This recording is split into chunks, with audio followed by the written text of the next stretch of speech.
Cette vidéo va concerner donc le comportement de l'électron dans un champ uniforme. Bon, ce qui est très important ici, très important. Alors pourquoi très important? Parce que bon, ceci on le retrouve dans les oscilloscopes et les téléviseurs.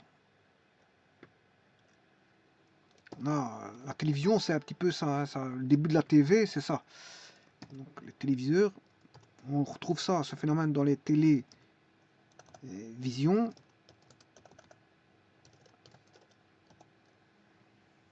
Enfin, je parle des téléviseurs, des anciens téléviseurs.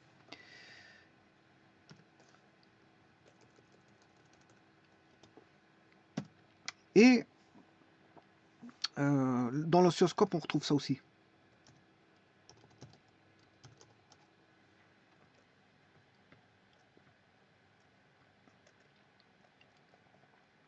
Alors, qu'est-ce que c'est qu'un champ uniforme? Je vous rappelle, ici, bon, on a un champ uniforme, on a là une région de l'espace que j'appelle phi. Je prends un système qui va regrouper une région de l'espace. Parce que les phénomènes électrostatiques sont localisés dans des régions données. Alors, le champ électrostatique, donc, sont des phénomènes de charge électrostatique dans un environnement. Donc, quand je dis ce sont des interactions entre charges. Alors, ici, quand on a affaire à un champ constant, tous les vecteurs E sont parallèles et ont la direction delta, ont tous la même direction delta, ils ont tous le même sens et ont tous la même norme. C'est ça, bien sûr, dans une région donnée, hein, parce que j'ai pris le système qui était considéré dans une région donnée. Donc dans cette région donnée, on dira qu'on a un champ constant si tous les vecteurs champ électrostatique sont parallèles de même sens et de même norme. Donc c'est-à-dire qu'ils conservent tous la même direction, le même sens et la même intensité, si vous voulez. Et donc là, on pourra dire qu'on a un champ constant. Alors, dire que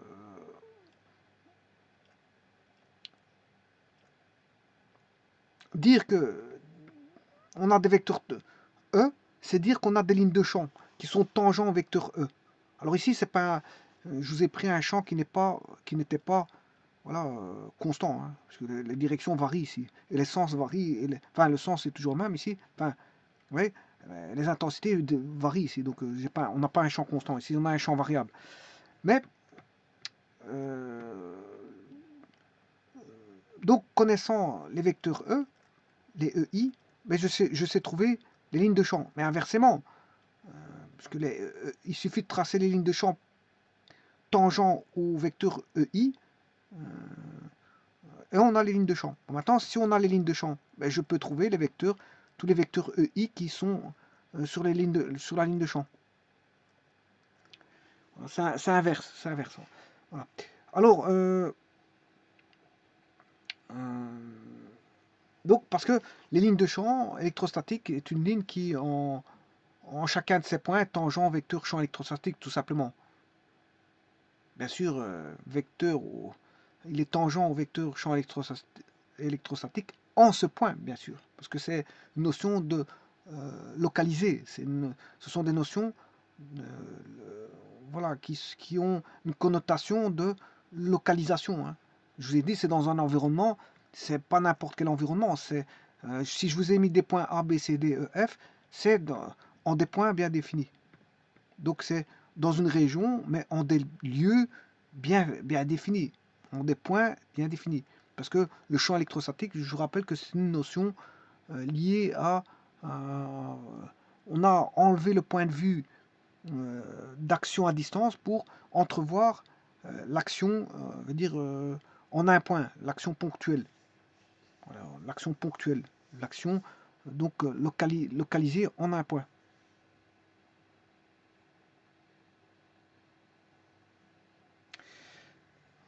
Donc vous voyez que là on a tous des vecteurs champs électrostatiques. Si on saupoudre des grains, ben, les grains vont s'orienter de manière parallèle à l'intérieur d'un condensateur plan, parce qu'ici, sauf sur les extrémités où le champ devient un peu plus courbe. et en extérieur, il est plus constant. Donc, avoir un champ constant, ça veut dire que les lignes de champ sont parallèles. Avoir un champ constant au sein voilà, du condensateur ici, on a tous des vecteurs champs qui sont... les vecteurs champs sont tous parallèles de même direction, de même sens et de même intensité, mais les vecteurs f sont tous parallèles de même direction, de même intensité, du fait de la formule ici. F sur Q est égal à E.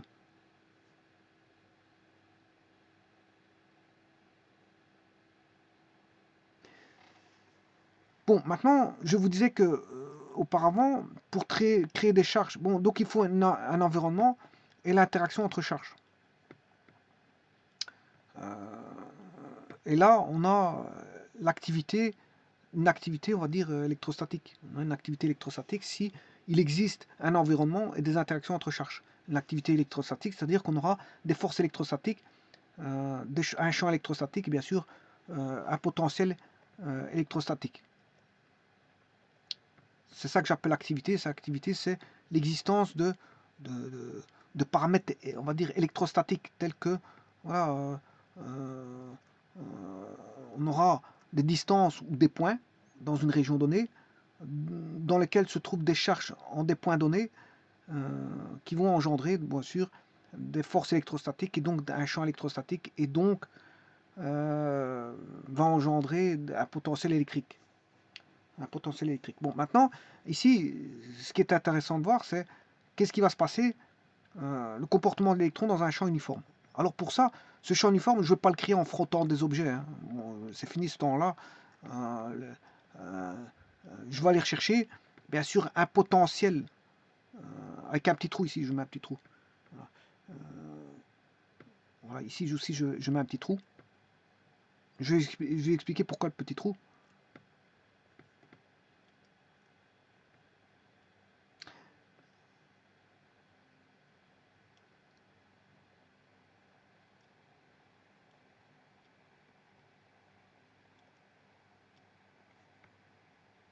Vous avez compris que ça, c'est les armatures. Hein. Ce sont les armatures. Alors, les armatures peuvent être chargées. Alors, comment? Ben, non pas en frottant avec des bâtons comment on appelle ça, de verre ou des bonnettes, bon, pour avoir du plus ou du plus si c'est du verre, ou du moins si c'est des bonnettes. Loin de là, on va pas faire ça comme ça. Maintenant, vous aurez compris qu'on, bon, depuis qu'il y a planté a découvert, voilà, le générateur à courant continu qui est l'accumulateur. Hein. Donc, bon, on a depuis très longtemps l'existence de piles et de batteries, notamment la pile de Volta, etc. etc. Donc, on peut ramener des charges constantes. Des charges constantes. On peut ramener des charges constantes à travers d'armatures métalliques. Et c'est ce qui va être fait ici. Je portais ici l'armature-ci à un potentiel, on va dire, négatif. Et l'autre, je vais le porter à un potentiel positif. Voilà. Alors, bien sûr, j'aurai la présence d'un électron, que je vais mettre là, qui est au départ à une vitesse, avant de mettre avant de mettre le champ électrostatique. Bien sûr, je mets un interrupteur, parce que ça, c'est la situation initiale. Hein. C'est avant... c'est la situation initiale. La situation finale, c'est ce que je vais observer vis-à-vis de l'électron. Donc en situation initiale, si vous voulez ici, l'électron qui est là-bas, en rouge, c'est une petite tache que j'ai mis là, ça c'est l'électron, on a l'électron qui est là-bas. Alors je rappelle que l'électron, c'est la plus petite charge qui puisse exister, voilà, qui vaut 1,6 fois 10 exposant moins 19 coulomb. Alors je vous rappelle que le coulomb c'est une grande unité, parce que si je devais calculer que vaut 1 coulomb, d'ailleurs il faudrait que je le fasse pour vous montrer que c'était une grande unité. Hein. Le coulomb c'est une grande unité, donc voilà. Généralement on utilise des micro-coulombs, nano-coulombs, mais là on est au-delà de ça. Hein. Pour l'électron, c'est la plus petite charge qui puisse exister, c'est celle de l'électron. Bon, ça c'est une chose. Et en plus de ça, l'électron gravite autour du noyau, il tourne autour du du noyau, et cette charge-là, elle est négative, parce que les protons sont à l'intérieur du noyau, et les protons sont positifs. Donc, l'électron est une charge négative. C'est une charge négative. Donc, il faut en tenir compte ici, parce que c'est fondamental de savoir que l'électron est une charge négative dans le cadre de cette expérience-ci que je vais mettre, voilà, puisque j'ai dit que j'allais voir le comportement de l'électron dans un champ uniforme, donc autant connaître son signe. Alors ici, sa vitesse, au départ, avant que je ferme l'interrupteur, situation initiale, la vitesse est sensiblement nulle. Voilà, elle vaut environ 0. La vitesse au départ, VI, vitesse initiale, que je vais appeler vitesse VI, vaut environ 0.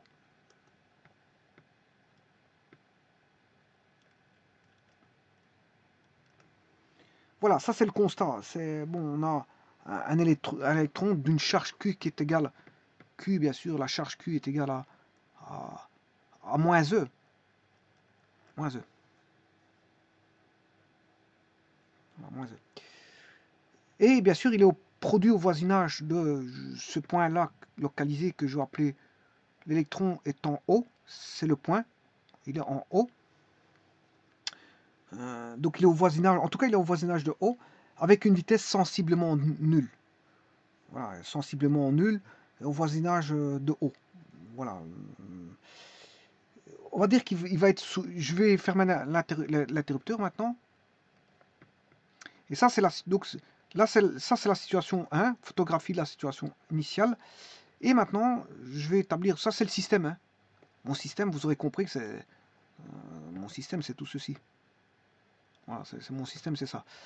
Voilà. Donc je vais apporter des charges positives. Maintenant je ferme. Les charges positives vont être amenées bien sûr le long du conducteur, de l'interrupteur. Voilà, il va traverser l'interrupteur qui va ramener des charges sur la partie métallique de droite, sur l'armature de droite. De la même chose, voilà, la polarité négative va ramener des charges négatives à l'armature de gauche. Donc on aura une armature polarisée positive et une armature polarisée négative. Alors ça c'est la situation bien sûr qui va vite évoluer parce que vous allez voir pourquoi. Bon, ici je vais faire une photographie, vous allez comprendre, mais entre la situation initiale et la situation finale, bien sûr il y aura un mouvement de l'électron, ça vous l'avez compris. Alors situation initiale, il se trouve ici, l'électron. Eh bien, la situation finale, vous allez voir à quoi elle va rimer. Pour ça, il faut que j'aille chercher la force électrostatique est égale à F sur Q est égal au champ électrostatique. Je m'excuse. Au champ électrostatique en newton par coulomb. En newton par coulomb ou en volts par mètre. Hein. Voilà, vous pouvez mettre des volts par mètre ou des newtons par coulomb. Mais ici, l'électron, lui, le champ électrique, il va aller bien sûr du plus vers le moins. Le champ électrique va du plus vers le moins. Bon, c'est un champ constant. Hein. Donc tous les vecteurs champs, ils sont tous parallèles de même direction et de même sens. Et de même intensité. Donc si je prends ce point-là, en A, le vecteur champ, il est là, il est comme ça. Si je prends en B, ben, en B, il vaudra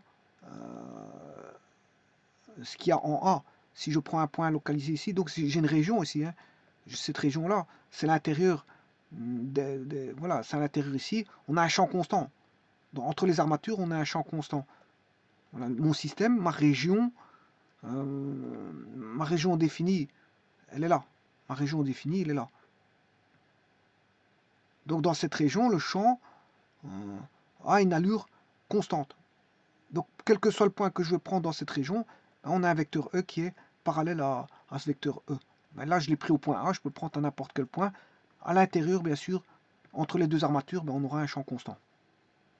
Maintenant, on va regarder ce qui va se passer avec l'électron. Parce que ce qui m'intéresse, c'est l'électron. Alors, ici, cette force est égale à Q fois E. Alors, la direction, on connaît. Hein. Voilà, c'est perpendiculaire aux armatures. Alors, on a une direction perpendiculaire aux armatures parce que les armatures sont parallèles. Hein. On a des armatures parallèles ici. Donc, la direction de E est perpendiculaire aux deux armatures parce que les deux armatures sont parallèles. Donc, ça c'est une chose, ça c'est pour la direction. Le sens, ben, comme il va aller du plus vers le moins. Et l'intensité, on pourrait la calculer. Hein. On pourrait calculer l'intensité. Voilà, par une formule. Voilà, on connaît le potentiel, on connaît la distance des armatures. On peut calculer le champ. Voilà, on peut calculer le champ. Donc en fait, je peux calculer la différence de potentiel ici sur une distance ici. Voilà, je peux trouver la valeur du champ.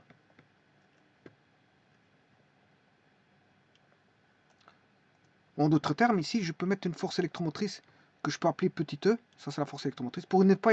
D'habitude, les forces électromotrices, c'est grand E. Mais si je veux l'appeler petit e, parce qu'on a déjà un E qui est le champ électrostatique, donc pour éviter cet amalgame, je vais mettre petit e. Donc ici, on va appliquer petit e. Sur la distance entre armatures, on aura la valeur voilà, du champ électrique E. Voilà. Et donc, et là, ce qu'on a, on a du vide ou de l'air, hein, peu importe, du vide ou de l'air. C'est du vide ou de l'air. Pour faire un condensateur, il faut mettre un isolant. Hein. Voilà, mettez un isolant, là vous avez un condensateur, mais ici je mets du vide ou de l'air. Et c'est surtout de voir qu'est-ce qui va se passer avec l'électron. Qu'est-ce qui va se passer avec l'électron? Alors avec l'électron, bien sûr je vous ai dit que c'est F est égal à Q fois E. F est égal à la charge, elle est négative, c'est moins E fois E. Alors, tiens, qu'est-ce qui se passe? L'électron étant négatif, le champ étant de gauche vers la droite, enfin de la droite, le sens va de droite vers la gauche, je m'excuse, hein, c'est de droite vers la gauche, le sens il va par là. Voilà. Mais l'électron étant négatif, la force va aller dans le sens là. Voilà comment va aller la force électrostatique. Bon, alors cette force électrostatique, l'électron est parti d'ici. Cette force électrostatique, ben, elle est à la même direction que le champ. Mais il y a un sens opposé parce qu'on a un signe moins. On a un signe moins. Mais il a la même direction. Donc, cette force électrostatique qui va agir sur l'électron, ben, on aura une force qui va agir dans le sens tout droit. Comme ceci. Alors bon, si je mets un trou ici, parce que j'ai mal placé le trou, on va mettre un trou ici. Supposons que l'électron, il est là. Je vais remettre l'électron.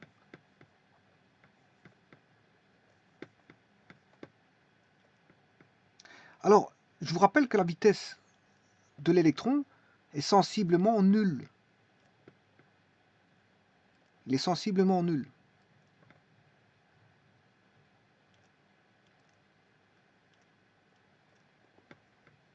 Donc ça veut dire qu'il était au départ, situation initiale, vitesse environ égale à 0. Alors maintenant il subit une force qui est parallèle au champ, puisqu'on a un champ uniforme, donc tout est constant, tout est parallèle au niveau du champ.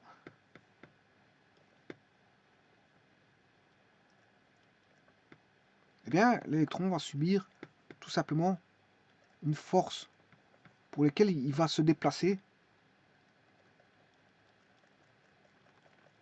en ligne perpendiculaire aux armatures, qui elles sont parallèles, hein, les deux armatures sont parallèles entre elles, c'est-à-dire il sera parallèle à la force qui va, voilà, qui va agir est parallèle au champ. Et donc l'électron va avoir une certaine voilà, mobilité dans la direction que je suis en train de vous donner ici, parallèle à EA. Et donc, en sortie ici, bah, il va avoir une certaine vitesse, l'électron. Donc, mais je vous avais dit que la vitesse initiale était environ de 0. Environ. Et maintenant, elle a acquis une certaine vitesse due à cette force électrostatique due au champ. Cette force électrostatique due au champ qui va agir sur l'électron, ben, on va avoir une force électrostatique qui va aller, l'électron va aller tout droit, et en plus de ça, on a une vitesse, il va partir de la vitesse de 0 à v. Et ça, c'est rien d'autre qu'une accélération. On aura un delta v, qui est bien sûr v moins v0. Vitesse finale moins vitesse initiale. Donc ça veut dire que là, on a à faire l'électron est accéléré. L'électron est accéléré. Donc il est passé d'environ, on va dire, d'un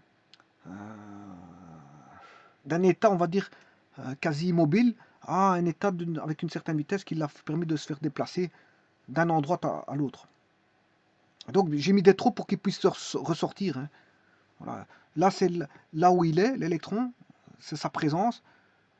Et là, c'est un trou pour ressortir. Donc si vous voulez, il y a un vecteur vitesse ici. Hein.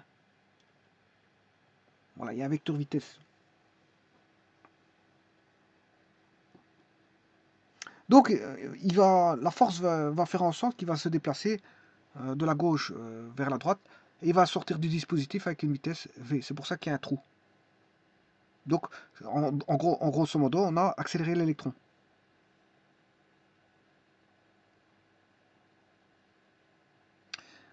Voilà, donc, que va permettre de faire ce champ uniforme? Mais il peut permettre à un électron d'accélérer. Champ constant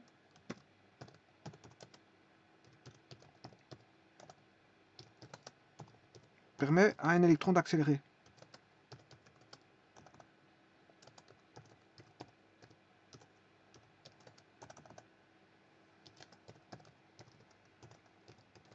Bon, maintenant le champ constant permet autre chose. Hein. Bon, par exemple dans l'oscilloscope, dans les télévisions, les déviations étaient faites auparavant par des bobines. On avait une bobine de déviation horizontale et une bobine de déviation verticale. Voilà, on déviait les électrons par des déviations à l'aide de forces, on va dire, magnétiques.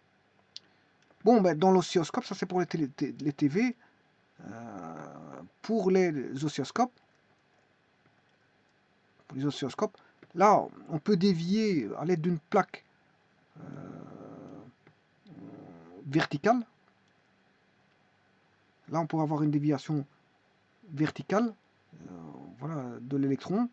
Maintenant, je peux mettre une déviation horizontale en mettant deux plaques. Enfin, ici, c'est deux plaques verticales. Les deux plaques verticales, enfin, ici, c'est deux plaques horizontales, je m'excuse. Deux plaques horizontales va permettre de dévier l'électron de manière verticale.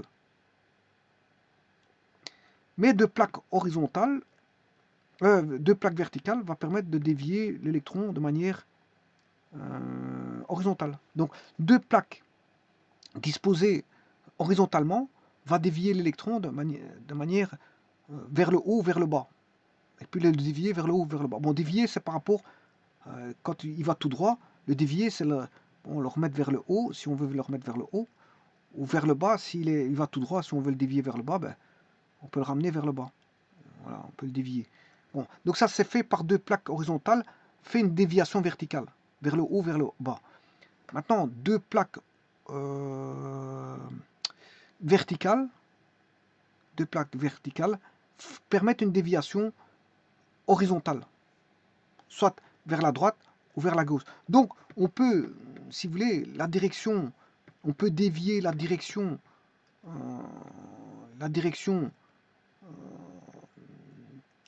de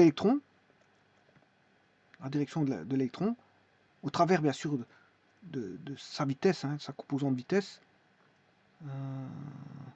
On peut le dévier soit vers le haut, soit vers le bas, soit vers la droite soit vers la gauche. Donc on sait, voilà, faire en sorte que voilà, la vitesse se retrouve voilà, dans des sens bien définis. Donc le vecteur vitesse, il peut être manipulé grâce à ces plaques.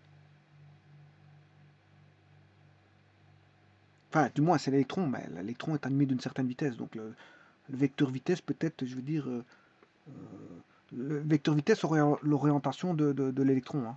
Voilà, donc, c'est-à-dire la direction de l'électron. Si on arrive à dévier l'électron, ben on dévie sa vitesse. Si on dévie sa vitesse, on dévie son accélération. Voilà. Maintenant, si l'électron est dévié vers le haut, c'est que la vitesse, la composante vitesse va dévier vers le haut et sa composante accélération sera déviée vers le haut. Donc voilà, dévier la trajectoire, c'est dévier sa vitesse, mais c'est aussi dévier sa trajectoire, son accélération.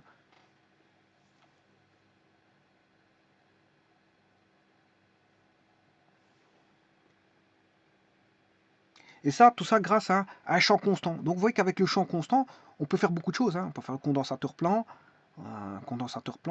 on peut calculer des charges grâce à un champ constant, des charges électriques, je vais les montrer dans une vidéo. On peut faire beaucoup de choses avec le champ constant. Donc vous voyez que le champ constant, euh, va être, je veux dire, quelque chose de très utilisé, très employé, très utilisé. Aller rechercher un champ constant est très bénéfique pour beaucoup d'applications.